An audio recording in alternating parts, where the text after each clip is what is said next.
오늘도 레전드 채널을 방문해주셔서 대단히 감사합니다. 사연에 들어가기 앞서 나레이션이 속도 조절을 원하시는 분은 오른쪽 상단 점 3개 버튼을 눌러 속도 조절을 해주세요. 그럼 사연 바로 시작하겠습니다. 안녕하세요. 정말 저희 동네 일대가 전부 뒤집혀진 엄청난 일을 말하고 싶어서 이렇게 사연을 보내게 되었습니다. 전 홀아버지 밑에서 장녀로 컸습니다. 엄마는 아주 어릴 적 유방암에 걸리셔서 돌아가셨어요. 막내 동생이 3살 때였고 제가 고작 초등학교 3학년 때였습니다. 무척이나 애처가이셨던 아버지께서는 엄마의 부재 이후에 정말 방황을 많이 하셨어요. 술로 매일 지새우기도 했고 저희를 버리다시피 방치하다가 결국 할머니에게 맡겼지요. 그런데 할머니마저 건강으로 인해 세상을 떠나버렸어요. 그렇게 저희는 아빠의 손길 밑에서 다시 크게 되었습니다. 아빠는 할머니가 떠나신 이후부터 정신을 차리셨어요. 저희를 키우기 위해 안 해본 일 없을 정도로 정말 열심히 사셨습니다. 리어카에 양말이랑 털신을 싸게 떼와서 그걸 끌고 다니면서 팔며 살았어요. 덕분에 전 초등학교 때 무진장 놀림을 많이 받으며 컸습니다. 그런데 참 고마운 게 그 덕에 제가 배짱이 생겼어요. 그래서 중학교 올라가서는 남한테 무시당해도 가만히 있지 않고 제 자신을 지킬 수 있는 성격이 되었습니다. 양말을 팔던 아빠는 미천을 가지고 작은 포장마차를 운영하셨어요. 길거리에서 정말로 작은 천막치고 음식을 파는 건데도 그것 하나 자리 마련하는 데 들어가는 돈이 어마어마했거든요. 몇백만 원이지만 저희 식구에게는 정말 큰 돈이었습니다. 몇백 원짜리 양말 팔아서 입에 풀칠하기 힘드니 아빠는 그동안 모은 돈으로 포장마차를 해야겠다 마음을 먹은 거였죠. 아빠는 남자였지만 음식 솜씨가 끝내줬습니다. 떡볶이나 어떤 음식을 만들어도 정말 그냥 만드는 법이 없었고 항상 비법 재료가 들어가서 흔한데 흔하지 않는 독특한 맛을 내면서 엄청 중독성 있는 그런 음식들을 항상 만드셨어요. 엄마랑 할머니가 돌아가신 이후로는 계속 아빠가 해주는 밥을 먹고 살았지만 솔직히 정말 너무나 맛있거든요. 그래서 전 아빠의 포장마차가 대박날 줄 알았어요. 그런데 세상이 녹록하지 않더라고요. 나름 아빠가 자리세를 주고 포장마차를 연 건데 그 골목에 있는 소위 깡패라고 하죠. 그런 사람들이 매일매일 장사가 끝날 때쯤 자리세를 내라고 하면서 아빠에게 협박을 한 겁니다. 그런데 하루에 5만 원어치도 팔기 힘들었던 아빠에게 3만 원을 자리세라고 내라고 하니 아빠가 감당할 수 있겠어요? 안 된다고 반항하다가 어느 날은 눈두덩이가 시퍼렇게 멍들기도 하고 저희를 꼭 껴안고 엉엉 울기도 했어요. 그때까진 전 무슨 일인지 몰랐죠. 그러다 아빠가 도저히 못 버티겠는지 결국 포장마차를 접고 그 물건들을 다시 집안에 들여놓았습니다. 그때 아빠가 정말 힘드셨는데 A4 용지 4장에 걸친 유서를 쓰고 사라지셨어요. 전 그걸 발견하고 바로 경찰서에 신고했고 다행히 멀지 않는 곳에서 아빠가 발견되었고요. 그 요서를 통해서 그간 아빠가 얼마나 깡패들에게 치욕스러운 일들을 당했고 억울하게 돈을 벌었는지 알게 되었고요. 정말 너무나 가슴이 미어졌어요. 그때부터 제 마음 한구석에는 반드시 성공해서 우리 아빠 행복하게 해줘야지. 이런 생각이 피어난 것 같아요. 구사일생으로 목숨을 구한 아빠는 다시 한번 오뚜기처럼 일어나셨습니다. 토끼 같은 딸들을 두고 죽을 수 없다고 생각한 아빠는 다시 한번 포장마차를 시작했어요. 이번엔 집에서 1시간이나 떨어진 외진 곳에서 시작하셨어요. 외지고 사람이 많이 다니지 않으니 처음 1년간은 돈 벌기보단 그냥 적재만 면하자 시기였고요. 아빤 이대로 안 되겠다 싶었는지 그냥 아예 손님들에게 떡볶이와 어묵 등등을 그냥 나눠주기 시작했습니다. 한번 맛이라도 보시라고, 돈 안 받을 테니 맛 좀 보고 평가해달라고 하면서요. 사실 아빠는 음식 남는 게 아까우니까 그렇게라도 해서 음식도 덜 버리고 손님들 배도 채우자 하는 마음이었는데 그게 완전 대박 마케팅으로 통한 거였습니다. 아빠의 음식 솜씨가 소문이 나서 그 동네 아주머니, 초등학생들이 전부 줄을 서서 아빠의 분식을 먹으려고 한 거였어요. 그때가 겨울이었는데 아빠는 붕어빵도 같이 들여와서 장사를 시작했습니다. 아마 그 지역에서는 아빠가 최초였을 거예요. 붕어빵에 팥만 넣는 게 아니라 슈크림, 화이트 초콜릿, 밀크 초콜릿, 크림 등등을 넣어서 팔기 시작했습니다. 그런데 그게 완전 대박이 나서 아빠가 정말 쉴 새 없이 일하셨고 붕어빵 기계를 담당하는 알바생까지 둘 정도였어요. 그렇게 장사가 대박이 나고 딱 3년 뒤에 저희 가족은 곰팡이 냄새가 쾌쾌하게 퍼지는 지하방에서 작은 방이 2개 딸린 빌라로 이사가게 되었습니다. 정말 기적 그 자체였어요. 그렇게 제가 중학교, 고등학교를 다니는 내내 아빠는 새벽에 나가서 밤 늦게 들어오는 일상을 매일같이 반복하셨습니다. 제가 대학 들어갈 때쯤에는 아파트로 이사갈 수 있을 정도로 경제적으로 여유가 생겼고요. 전 공부를 열심히 해서 수의학과에 들어가게 되었습니다. 졸업하고 나서 수의 관련 공무원이 되는 게 꿈이었어요. 그렇게 아빠에게 짐이 안 되려고 대학 다니면서 과외도 6개씩 하면서 정말 열심히 살았어요. 남들 다 아는 연애는 꿈도 안 꿨고요. 그렇게 공부하고 알바하고 취업하고 학자금을 갚다 보니 27살이 되어 있더라고요. 아빠는 손가락이 굳어서 펴지지가 않았고 이제 그만 일을 쉬어도 죽을 때까지 평생 먹고 살 만한 돈을 모았음에도 불구하고 계속 일을 하셨어요. 전 아빠에게 말했죠. 아빠, 이제 좀 쉬면 안 돼? 너무 달려만 왔잖아. 그리고 포장마차 한다는 이유로 사람들에게 무시받고 없는 사람 취급받는 거 나 너무 속상해. 라고 하니까 아빠는 말씀하시더라고요. 정원아, 아빠는 이제 돈 때문이 아니라 아빠 포장마차 찾아와주는 아이들을 위해서 계속 일하는 거야.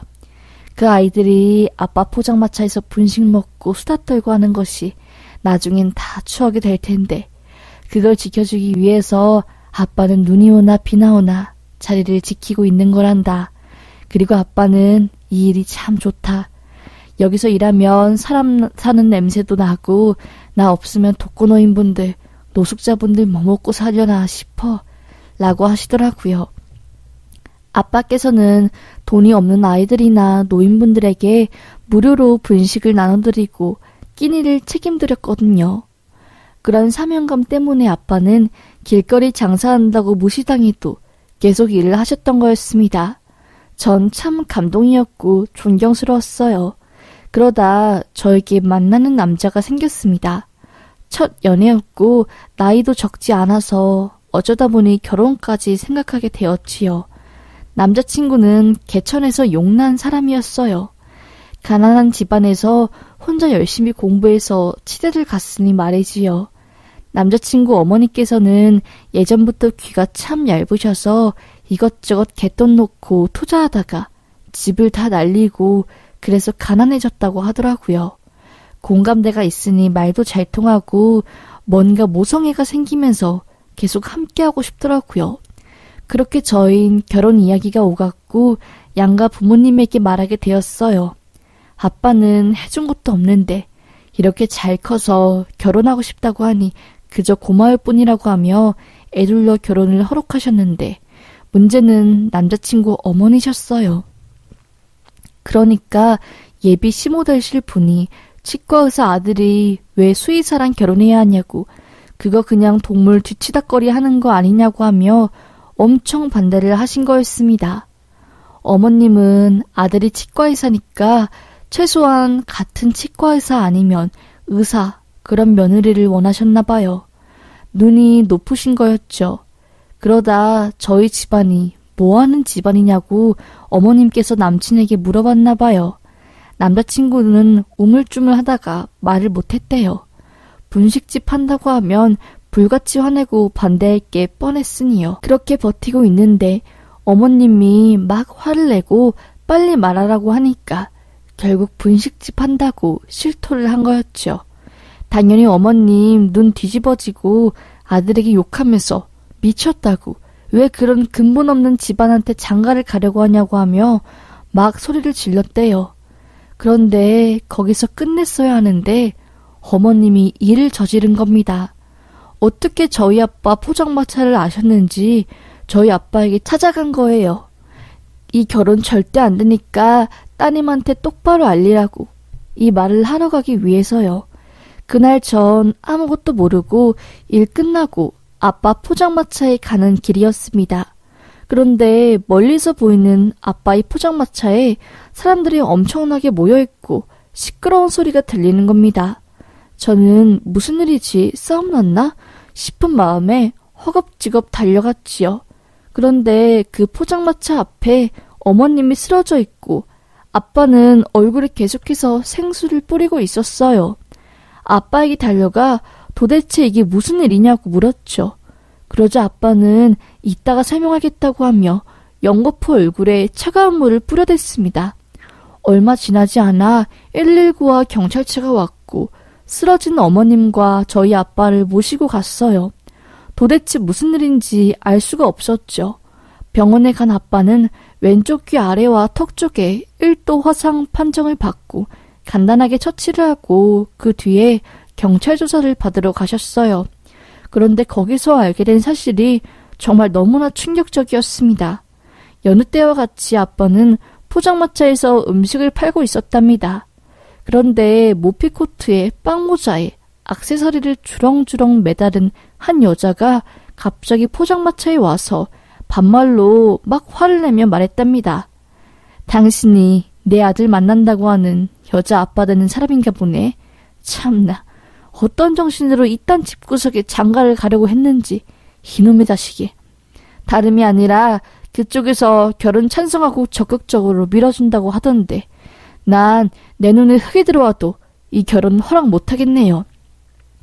라는 식으로 말하면서 혼잣말로 이딴 포장마차 하는 집안 주제에 어디 의사사위를 탐내, 핫바에 일하는 주제에 쯧쯧 하면서 막 욕을 했답니다. 아빠는 황당해서 아무 말도 못하고 있다가 옆에서 분식 포장 기다리시는 할머니랑 손님들이 어머님한테 한마디를 했나봐요. 당신이 뭐 그렇게 잘났는데 열심히 사는 사람 찾아와서 면박을 주냐고. 결혼 반대할 거면 아들 통해서 말하면 되지. 왜 사돈 아직 되지도 않은 사람 일터까지 찾아와서 오바의 육갑에 유난을 떠냐고 하며 욕을 하니까 거기서 시비가 붙었답니다. 그러다가 옆에 있던 복덕방 아저씨도 한마디 거둔 거죠. 포장마차 한다고 만만하게 보지 말라고. 치과 의사 평생 일해도 못 벌 돈 이 양반은 다 벌어놔서 요 근처 재개발 아파트도 야물게 사놔서 알부자라고. 왜 겉모습만 보고 판단하냐고 하니 어머님이 거기서 눈이 확 돌아버린 거죠. 돈 이야기를 하니까 열등감이 터져서 막 증명해보라고 소리치니 아빠가 화가 나서 밑에 보관하고 있었던 며칠 전 계약한 아파트 매매계약서 복사본 서류를 꺼내 보여줬답니다. 원래 그걸 집 안 장롱에 보관해놔야 하는데 며칠 동안 짐을 집에 못 가지고 가니 가방에 계약서가 그대로 있었던 거였죠. 어머님 그거 보고 고작 포장마차는 주제에 이런 비싼 아파트 어떻게 사냐고, 다 사기 아니냐고, 이거 신고해야 하는 거 아니냐고 하면서 위에 있던 튀김들 손으로 집어서 막 내동댕이 치고 난리가 났답니다. 그게 다 돈이고 사람 먹는 음식인데 손으로 집으니까 아빠랑 손님들이 화가 난 거죠.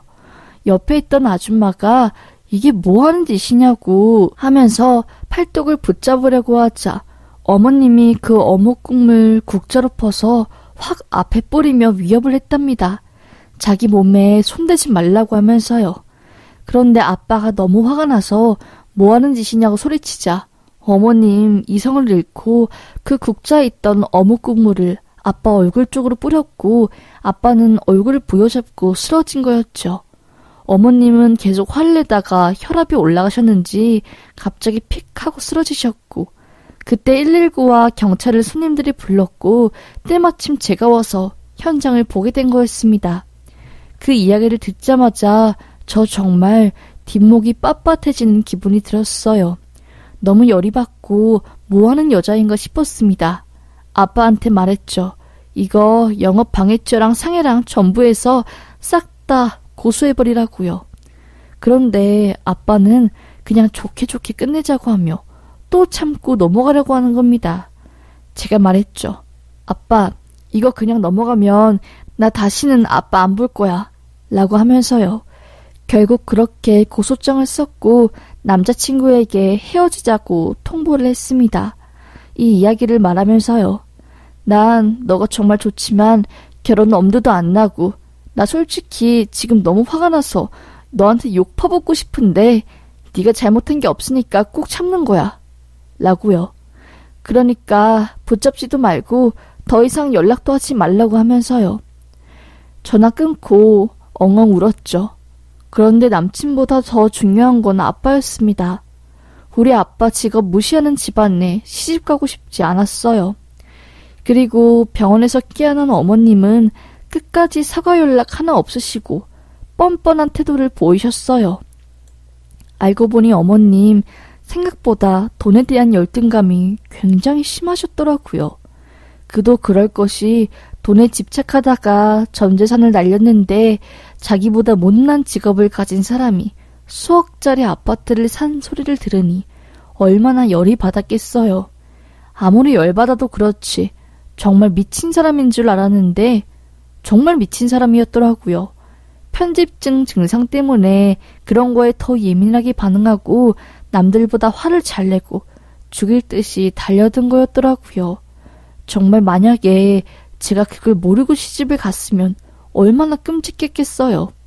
그냥 지금 알게 돼서 다행이다 싶은 마음이었죠. 결국 어머님 벌금형으로 끝날 뻔한 일을 반성의 기미가 없다는 이유로 실형을 선고받았네요.